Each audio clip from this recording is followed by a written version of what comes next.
Hi friends, actually ಈ video ಮಾಡೋ ಉದ್ದೇಶ ಇರಲಿಲ್ಲ. ನಾನು ನನ್ನ ಬೈಕ್ ಸರ್ವಿಸು ನಾರ್ಮಲ್ ಆಗಿ ಕೊಡೋಕ್ಕಂತ ಹೋಗಿದ್ದೆ. ಆದರೆ ಆಮೇಲೆ ಬೈಕ್ ಸರ್ವಿಸ್ ಒಂದು ಹಾಫ್ ಆಗಿತ್ತು, ಕಂಪ್ಲೀಟ್ ಆಗಿತ್ತು. ಚೈನ್ ಪಾಕೆಟ್ ಎಲ್ಲ ರಿಪೇರಿ ಮಾಡಿದ್ರು. ಅದನ್ನೆಲ್ಲ ಆಮೇಲೆ ತಲೆಯಲ್ಲಿ ಬಂತು, ಯಾಕೆ ಒಂದು ವಿಡಿಯೋ ಮಾಡಬಾರ್ದು, ಯಾಕಂದರೆ ಟೂರಿಸ್ಟ್ ಪ್ಲೇಸ್ ಅಲ್ವಾ.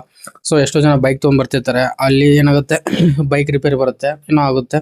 ಅವಾಗ ಅವ್ರಿಗೆ ಸಡನ್ ಆಗಿ ಗೊತ್ತಾಗಲ್ಲ, ಯಾರು ಅಲ್ಲಿ ರೆಸಾರ್ಟಲ್ಲಿ ಕೇಳ್ತಾರೆ. ಯಾಕೆ ಟೂರಿಸ್ಟ್ ಪ್ಲೇಸಲ್ಲಿ ಯಾವ ಥರ ವರ್ಕ್ ಆಗುತ್ತೆ ಅಂದರೆ ಕಮಿಷನ್ ಬೇಸ್ ವರ್ಕ್ ಆಗುತ್ತೆ, ಹೌದಾ. ಸೊ ನೀವು ಸಪೋಸ್ ಏನಾದ್ರು ಅವ್ರು ಯಾವುದೋ ಒಂದು ಬೈಕ್ ಸರ್ವಿಸ್ ಸೆಂಟರ್ ಹೇಳಿದ್ರೆ ಅವ್ರ ಹತ್ರ ಒಂದಷ್ಟು ಕಮಿಷನ್ ತೊಗೊಂಡು ಆಮೇಲೆ ನಿಮ್ಮಲ್ಲಿ ಕಳಿಸ್ತಿರ್ತಾರೆ. ಅದೆಲ್ಲ ನಿಮ್ಗೆ ಇನ್ಬಿಲ್ಟ್ ಇರುತ್ತೆ, ನಮಗೆಲ್ಲ ಗೊತ್ತಾಗಲ್ಲ. ಅದರಿಂದ ಯಾಗಂದು ಅವಾಯ್ಡ್ ಮಾಡಬೇಕಂತೇಳಿ ಇದು ಆ್ಯಕ್ಚುಲಿ ನನ್ನ ಈ ಬೈಕ್ ಸರ್ವಿಸು ನಮ್ಮ ಸ್ಟೂಡೆಂಟು ರೆಫರ್ ಮಾಡಿದೆ, ಯಾಕಂದ್ರೆ ಅವ್ರ ಫ್ರೆಂಡ್ ಅಂತೆ.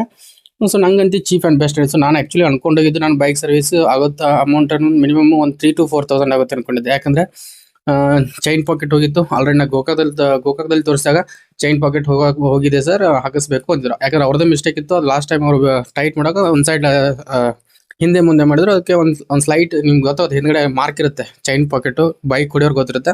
ಆ ಎರಡು ಕಡೆ ಸ್ಟ್ರೇಟ್ ಮಾರ್ಕ್ ಇರಲಿಲ್ಲ ಅಂದರೆ ಚೈನ್ ಪಾಕೆಟ್ ಸೌಂಡ್ ಬರೋಕ್ಕೆ ಸ್ಟಾರ್ಟ್ ಮಾಡುತ್ತೆ. ಅದು ಹಾಗೆ ನಾನು ನೋಡಿದ್ರೆ ಹಾಗೆ ಹೊಡೆದಿನಿ ಲಾಸ್ಟ್ ಟೈಮ್ ಮಾಡಿದಾಗ. ಅದು ಚೈನ್ ಪಾಕೆಟ್ ಹೋಗಿದೆ ಅಂತ ಹೇಳಿದ್ರು. ಅದಕ್ಕೆ ಚೇಂಜ್ ಮಾಡಿಸಿದ್ರೆ ಆತಂತೇಳಿ ನಾನು ಚೈನ್ ಪಾಕೆಟ್ ಕೂಡ ತೊಗೊಂಬಂದಿದ್ದೆ, ಬೇಕಾದ್ರೆ ನಿಮ್ಗೆ ತೋರಿಸ್ತೀನಿ. ಸೊ ಇಲ್ಲಿದೆ ನೋಡಿ, ಇದೇ ಚೈನ್ ಪಾಕೆಟು. ಹೊಸದಿದೆ, ಯೂಸ್ ಮಾಡಿಲ್ಲ.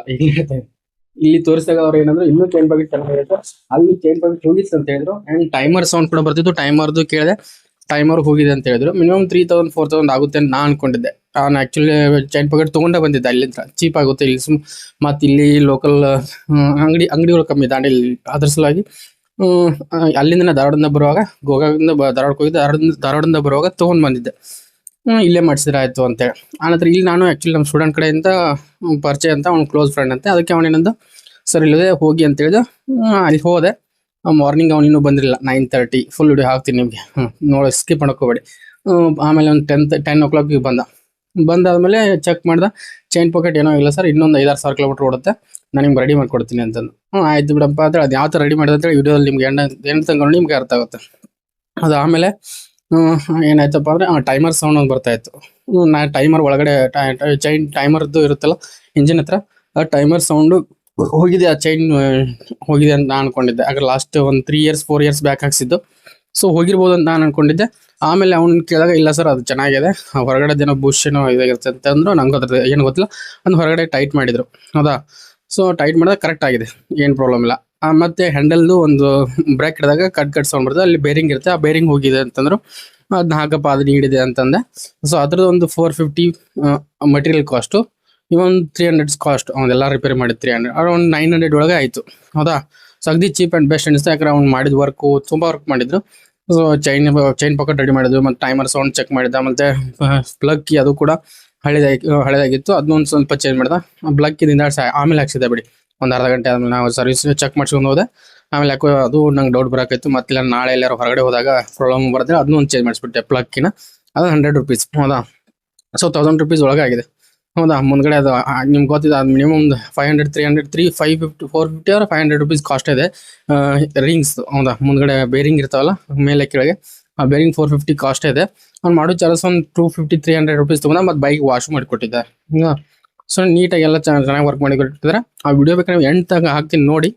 ಇಷ್ಟ ಆದರೆ ನೀವು ಏನಾದ್ರು ನೆಕ್ಸ್ಟ್ ಟೂರಿಸ್ಟ್ ಪ್ಲೇಸ್ ಇಲ್ಲಿ ಬಂದಾಗ ಆ ಬೈಕ್ ಸರ್ವಿಸ್ ಸೆಂಟ್ರಿಗೆ ವಿಸಿಟ್ ಮಾಡಿ, ಯಾಕಂದರೆ ಚೀಪ್ ಆ್ಯಂಡ್ ಬೆಸ್ಟ್ ಅಂತ ನಂಗೆ ಅನಿಸ್ತು. ಎಂಡ್ ತನಕ. ಸೊ ಇಲ್ಲಿ ನೋಡ್ತಿದ್ರಲ್ಲ, ರೂಟ್ ಬೇಕಪ್ಪ ಅಂದರೆ ಚೆನ್ನಮ್ಮ ಸರ್ಕಲ್ ಸ್ಟ್ರೇಟ್ ರೋಡ್ ಇರುತ್ತಲ್ಲ, ಅಲ್ಲಿಂದ ನಿಮ್ಮ ಬಸ್ಸು ಸ್ವೀಟ್ ಇದೆ. ಇಲ್ಲಿ ಗಣೇಶ್ ಮೆಕ್ಯಾನಿಕಲ್ ಅಂತ ಇದ್ದಾನೆ. ಸೊ ಒಳ್ಳೆ ಮೆಕ್ಯಾನಿಕಲ್, ಪಿಂಟು ಅಂತ ಕರೀತಾರೆ. ನೀವು ಅಲ್ಲಿ ಬಂದು ಪಿಂಟು ಬೈಕ್ ಸರ್ವಿಸ್ ಎಲ್ಲಿದೆ ಅಂತ ಕೇಳಿ ಎಲ್ಲರೂ ತೋರಿಸ್ತಾರೆ. ಸೊ ಅಷ್ಟು ಅಗದಿ ಚೀಪ್ ಆ್ಯಂಡ್ ಬೆಸ್ಟು. ಫಸ್ಟ್ ಅವ್ರು ಒಂದು ಚೈನ್ ಪಾಕೆಟ್ ಹೋಗಿದೆ ಅಂತ ಹೇಳಿದ್ರೆ, ಈ ಥರ ಅದಕ್ಕೆ ಲುಬ್ರಿಕೆಂಟ್ ಹಾಕಿ ಅದ್ರ ಮೇಲೆ ಮತ್ತೆ ಆಯಿಲ್ ಬಿಟ್ಟ. ಆಮೇಲೆ ಸರಿ ಹೋಯ್ತು. ಆ ಸೌಂಡ್ ಗೊರ್ರ ಅಂತ ಸೌಂಡ್ ಬರ್ತಿತ್ತು ಮೊದಲು. ಸೊ ಅದು ಸೌಂಡ್ ಎಲ್ಲ ಸರಿ ಹೋಯ್ತು. ನಾನು ಆ್ಯಕ್ಚುಲಿ ಚೈನ್ ಪಾಕೆಟ್ ಹೋಗಿದೆ ಅನ್ಕೊಂಡೆ. ಆಮೇಲೆ ಏನು ಮಾಡ್ದೆ, ನಾನು ಇನ್ನೊಂದು ಪ್ರಾಬ್ಲಮ್ ಇತ್ತಲ್ಲ, ಎಕ್ಸಲ್ರೇಟದ್ದು ಕೇಬಲ್ ಹೋಗಿತ್ತು, ಅದೊಂದು ಹಾಕಬೇಕು. ಅದಕ್ಕೆ ಮತ್ತೆ ಅದನ್ನ ರಿಮೂವ್ ಮಾಡಿಬಿಟ್ಟು, ಅದು ರಿಮೂವ್ ಮಾಡೋದು ನನಗೆ ಕೇಳ್ತಿದೆ ಸರ್, ಅದು ರಿಮೂವ್ ಮಾಡೋದು ಅಲ್ಲಿ ಒಂದು ಸಪ್ರೇಟ್ ಒಂದು ಲಾಕ್ ಇತ್ತು, ಅದನ್ನೊಂದು ಹೇಳಿದೆ. ಆಮೇಲೆ ರಿಮೂವ್ ಮಾಡಿದ್ರು. ಅವ್ರಿಗೆ ಗೊತ್ತಿರುತ್ತೆ, ಆದರೂ ನನಗೆ ಇಮಿಡಿಯೇಟ್ ನಂಗೆ ಆಲ್ಮೋಸ್ಟ್ ನಾನು ಒಂದು 2% ಹುಚ್ಚಿದ್ದಲ್ಲ, ನನಗೂ ಗೊತ್ತಿತ್ತು. ಅವ್ರಿಗೆ ಹೇಳಿದೆ ಅಲ್ಲೊಂದು ಲಾಕ್ ಇದೆ ಅಂತೇಳಿ. ಸೊ ಅದು ರಿಮೂವ್ ಮಾಡಿಬಿಟ್ಟು ನೆಕ್ಸ್ಟು ಕೇಬಲ್ ತರಕಂತ ಹೋದ್ರು. ಸೊ ರಿಮೂವ್ ಅದು ಒಳಗೆ ಒಂದು ಸ್ವಲ್ಪ ಆಯಿಲ್ ಕಾಣ್ತಾ ಇತ್ತು. ಆಯಿಲ್ ಅಂತ ಇಲ್ಲ, ಅದು ಗಲೀಜು ಕುಂತಿರುತ್ತೆ, ಧೂಳು ಗಾಡಿ ಎಲ್ಲ ಅಂತಂದರು. ಆಯಿಲ್ ಎಲ್ಲ ಸಿಡಿದೆ, ಏನೋ ಇಂಜಿನ್ ಆಯಿಲ್ ಸಿಡಿದೆ ಅಂತ ಅನ್ಕೊಂಡಿದ್ದೆ. ಆಮೇಲೆ ಇಲ್ಲ ಅಂದರು. ಸೊ ಪರವಾಗಿಲ್ಲ, ಮಳೆ ಅಲ್ವಾ, ಅದ್ರ ರಾಡಿ ಆಗಿರುತ್ತೆ ಅಂತೇಳಿ ನಾನು ಸುಮ್ಮನಾದೆ. ಆಮೇಲೆ ಸೊ ಇಷ್ಟ ಆದಮೇಲೆ ಅವರು ಕೇಬಲ್ ತೊಗೊಂಬರ್ಲಿಕ್ಕಂತ ಹೋಗ್ತಾರೆ. ಉಚ್ಚಿದ ಮೇಲೆ ಫಸ್ಟ್ ಉಚ್ತಾರಲ್ಲ. ಸೊ ಆ್ಯಕ್ಚುಲಿ ಅವ್ರು ನನಗೆ ಗೂಗಲಲ್ಲಿ ಹೇಳಿದಾಗ ಮೇನ್ ಅದು ನಿಮ್ಮದು ಚೈನ್ ಪಾಕೆಟ್ ಹೋಗಿದೆ ಮತ್ತು ಟೈಮರು ಹೋಗಿದೆ ಅಂತ ಹೇಳಿದರು. ಚೈನ್ ಪಾಕೆಟ್ ಅವ್ರದ್ದೇ ಮಿಸ್ಟೇಕ್ ಆಗಿಲ್ಲ. ಲಾಸ್ಟ್ ಟೈಮ್ ಅಲ್ಲಿ ಬಿಗ್ಸೋ ಅವರು ವೇರಿಯೇಷನ್ ಮಾಡಿ ಬಿಗಿದ್ರು, ಅದು ಅವ್ರ ಮಿಸ್ಟೇಕ್ ಆಗಿತ್ತು. ಆಮೇಲೆ ಬೈದು ಬಂದಿದ್ದೆ ಅವ್ರನ್ನ, ನಿಮ್ಮಿಂದಾಗಿ ನಮ್ಮ ಚೈನ್ ಪಾಕೆಟ್ ಹಾಳಾಯಿತು ಅಂತೇಳಿ. ಸೊ ನೆಕ್ಸ್ಟು ಇದನ್ನು ಅವರು ಕೇಬಲ್ ತಂದರು, ತರ್ತಿದ್ದಾರೆ ನೋಡಿ. ಸೊ ತೊಗೊಂಬಂದು ಕೇಬಲ್ ಹಾಕ್ತಾರೆ. ನಾ ಆ್ಯಕ್ಚುಲಿ ಇದನ್ನ ವಿಡಿಯೋ ಮಾಡೋ ಉದ್ದೇಶ ಇರಲಿಲ್ಲ. ನಾನು ಬೈಕ್ ಸರ್ವಿಸ್ ಮಾಡ್ಕೊಂಡು ಹೋಗೋಣ ಅನ್ಕೊಂಡು. ಅಟ್ಲೀಸ್ಟ್ ಟೂರಿಸ್ಟರ್ಸ್ ಬಂದಿರ್ತಾರಲ್ಲ, ಸೊ ಅವ್ರಿಗೆ ಬೈಕ್ ಸರ್ವಿಸ್ ಪ್ರಾಬ್ಲಮ್ ಭಾಳ ಆಗುತ್ತೆ. ಯಾಕಂದ್ರೆ ಇಲ್ಲಿ ಬಂದಾಗ ಏನೋ ಆಗುತ್ತೆ, ಅಲ್ಲಿ ಕಮಿಷನ್ ಬೇಸ್ಡ್ ಮೇಲೆ ವರ್ಕ್ ಆಗ್ತಿರ್ತವೆ, ನಿಮ್ಗೆ ಅವು ಸರ್ವಿಸ್ ಚಾರ್ಜ್ ಜಾಸ್ತಿ ಬೀಳುತ್ತೆ. ಸೊ ಅದರಿಂದ ಏನೋ ಒಂದು ವಿಡಿಯೋ ಮಾಡಿ ಹಾಕೋಣ ಅಂತ ಹಾಕ್ತಾ ಇದ್ದೀನಿ. ಇಷ್ಟ ಆದರೆ ಲೈಕ್ ಮಾಡಿ, ಕಮೆಂಟ್ ಮಾಡಿ. ನೀವು ಏನಾದ್ರು ಆ ಥರ ಎಕ್ಸ್ಪೀರಿಯನ್ಸ್ ಆಗಿದ್ರೆ, ಅಮೌಂಟ್ ಜಾಸ್ತಿ ತೊಗೊಂಡು ಟೂರಿಸ್ಟ್ ಪ್ಲೇಸಲ್ಲಿ ಆ ಥರ ಏನಾದರೂ ಆಗಿದ್ರೆ ನೀವು ನನಗೆ ಕಮೆಂಟ್ ಮಾಡಿ, ಕಮೆಂಟ್ ಬಾಕ್ಸಲ್ಲಿ ಹೇಳಿ. ಸೊ ಕೇಬಲ್ ಹಾಕೋ ತನಕ ವೇಟ್ ಮಾಡಿ. ಹಾಗಿದ್ಮೇಲೆ ನೆಕ್ಸ್ಟ್ ಹೇಳ್ತೀನಿ. ಹತ್ರ ಆಲ್ರೆಡಿ ವಿಡಿಯೋ ಹಾಫ್ ದಿನನೇ ಸ್ಟಾರ್ಟ್ ಆಗಿದ್ದು. ಯಾಕಂದ್ರೆ ಹುಚ್ಚುದಿನ್ನು ನಮ್ಮ ಮುಂದಿನ ಫ್ರಂಟ್ ಇದೆಲ್ಲ ಹುಚ್ಚಿದ್ ನಾನೇನು ತೆಗೆದಿಲ್ಲ, ನಿಮ್ಗೆ ವಿಡಿಯೋ ಬಂದಿಲ್ಲ. ಇದು ವಾಪಸ್ ರಿಟರ್ನ್ ಫಿಟ್ಟಿಂಗ್ ಮಾಡುವಾಗ.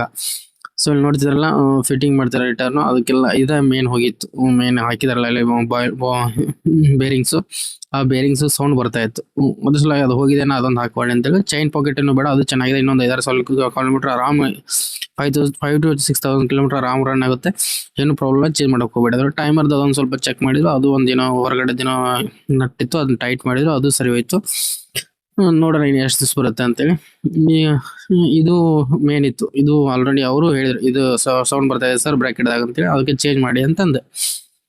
ಅರೌಂಡ್ ಇದು ಮೆಟೀರಿಯಲ್ ಕಾಸ್ಟ್ 450 ಇದೆ, ಹೌದಾ. ಸೊ ನೀವು ಹೊರಗಡೆ ಕೇಳಿದ್ರೆ ಗೊತ್ತಾಯ್ತು, 400 to 450. ಹೊರಗಡೆ ಸಿಟಿಲಿ ಏನಾದ್ರು 400 ಬೀಳೋದು, ಅದರ ದಾಂಡೇಲಿಯಲ್ಲಿ 400-450 ಮಟ್ಟ ತೊಗೋತಾರೆ. ಯಾಕಂದ್ರೆ ಸ್ವಲ್ಪ ಟೂರಿಸ್ಟ್ ಪ್ಲೇಸ್ ಎಲ್ಲ ರೇಟ್ ಕಾಸ್ಟ್ಲಿ ಆಗುತ್ತೆ. ಆದರೆ ಸರ್ವಿಸ್ ಚಾರ್ಜ್ ಮಾತ್ರ ರೀಸನೇಬಲ್ ಅನ್ನಿಸ್ತು. ಸರ್ವಿಸ್ ಮಾಡೋದು ಅವ್ರು ಕಾಸ್ಟ್ ತೊಗೊಂಡಿದ್ದು ಅಷ್ಟೆಲ್ಲ ಫಿಟ್ಟಿಂಗ್ ಮಾಡಿ, ನಾನು ಬೈಕೆಲ್ಲ ಸರ್ವಿಸ್ ಮಾಡಿ, ಅದು ವಾಟರ್ ವಾಶ್ ಮಾಡಿ ಜಸ್ಟ್ 900 rupees ಆಗಿತ್ತು. ಆಮೇಲೆ ಒಂದು ಲಾಸ್ಟಿಗೆ ಒಂದು ಪ್ಲಕ್ಕಿ ಹಾಕಿದ, ಅದೊಂದು 100 rupees. ಅದನ್ನು ಟೈಟ್ ಮಾಡ್ತಿದ್ರೆ, ಟೈಟ್ ಮಾಡಿಬಿಟ್ಟು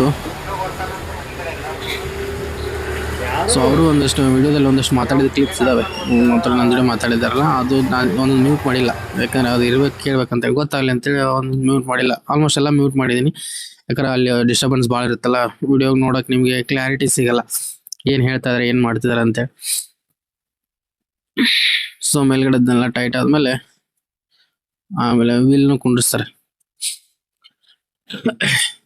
ಸೊ ಸರ್ವಿಸ್ ಮಾತ್ರ ರೀಸನೇಬಲ್ ಅನ್ನಿಸ್ತು. ನೋಡಿ, last fitting wheel. So wheel ಅಷ್ಟು ಟೈಟ್ ಆದರೆ ಮುಗೀತು. ನನಗೂ ಒಂದು ಮಿಡ್ಲಲ್ಲಿ ಬೋರ್ ಐತೆ ಆ್ಯಕ್ಚುಲಿ. ಬರುತ್ತೆ ನಿಮಗೆ ಬೋರ್ ಆದಾಗ, ನಮಗೆ ಎದ್ದೋಗಿ ಒಂದು ಮಸಾಲ ಪಾನ್ ತಿಂದು ಬರ್ತೀವಿ. ಅಲ್ಲಿ ನಿಮ್ಗೆ ಅಗದಿ ಫೇಮಸ್ ಮಸಾಲ ಪಾನ್ ಒಂದು ದಾಂಡೇಲಿ ಇದೆ, ಬಸವೇಶ್ವರ ಹೋಟೆಲ್ ಇದೆ. ಈಗ ಚೆನ್ನಮ್ಮ ಸರ್ಕಲ್ ಮುಂದಗಡೆ ಬಸವೇಶ್ವರ ಬೇಕರಿ ಅಂತದ. ಇವಾಗ ನಂಗೆ ಬೋರ್ ಆಯಿತು, ಸ್ವಲ್ಪ ಕೂತು ಒಂದು ಟೂರ್ ಆಗಿತ್ತು.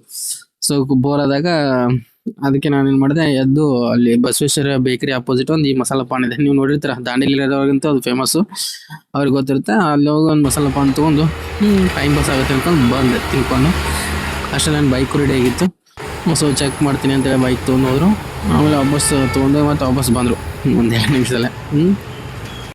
ಸೊ ಇಷ್ಟು ಅಮೌಂಟ್ ಬೇಕಾದ್ರೆ ನಿಮ್ಗೆ ಲಾಸ್ಟ್ ಬಿಲ್ ಈಗ ಎಷ್ಟಿದೆ ಅಂತ ಕೇಳಿ, ನಿಮಗೂ ಗೊತ್ತಾಗುತ್ತೆ. ಇದು ಕೂಡ ನಾನು ಮ್ಯೂಟ್ ಮಾಡಿಲ್ಲ. 20 ಸರ್ ಅದು. ನೀರೊಂದು ಹೊಡ್ಕೊಂಡು ಬಂದಿದೆ. ನೀರೊಂದು ಹೊಡ್ಕೊಂಡು ಬಂದಿದೆ. 900.